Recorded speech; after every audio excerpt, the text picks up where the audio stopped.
seorang melakukan perbuatan pidana karena diberikan perintah jabatan oleh penguasa atau pejabat yang berwenang. Demikian. Selamat sore Tribuners, bersama saya Tria Wulandari. Inilah update berita terkini yang dilaporkan langsung reporter Tribun Network dari lapangan. Kemudian kalau kita beranjak ke pasal 48, seseorang yang melakukan perbuatan pidana karena ada daya paksa atau overmah atau keadaan darurat Notweisstand itu juga tidak dapat dimintakan tanggung jawab pidana.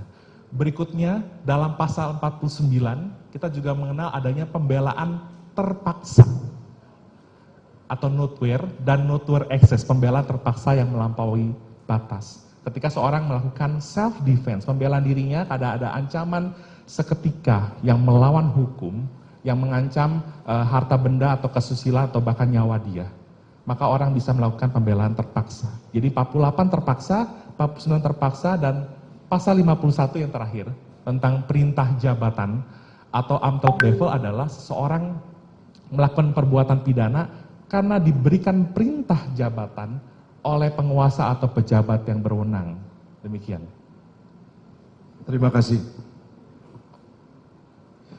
Bagaimana substansi dan makna dari ketentuan pasal 51 ayat 1 KUHP tentang perintah jabatan amtelk bevel sebagai salah satu alasan penghapus pidana, yaitu alasan pembenar? Ya, jika yang ditanyakan penasihat hukum adalah pasal 51 ayat 1, maka redaksionalnya adalah niet strafbaar, tidak dipidana orang yang melakukan suatu perbuatan pidana karena adanya perintah jabatan atau amtelk bevel yang diberikan oleh penguasa yang berwenang.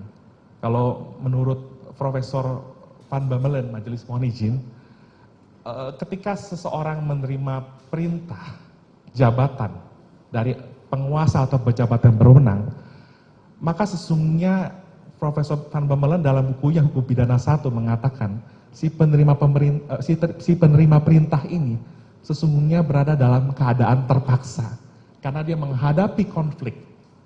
Apa itu konfliknya? Konfliknya adalah di satu sisi dia tidak boleh melakukan suatu tindak pidana dan kemungkinan kalau dia melakukan suatu tindak pidana dia dapat dipidana.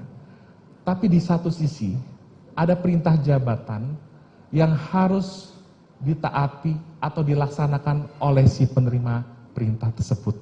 Jadi dia berada dalam dua konflik tadi, diperhadapkan pada satu sisi dia menghindari kemungkinan dapat dipidana karena melakukan suatu tindak pidana, dan di sisi lain juga ada perintah jabatan yang harus dilaksanakan atau ditaati oleh yang bersangkutan.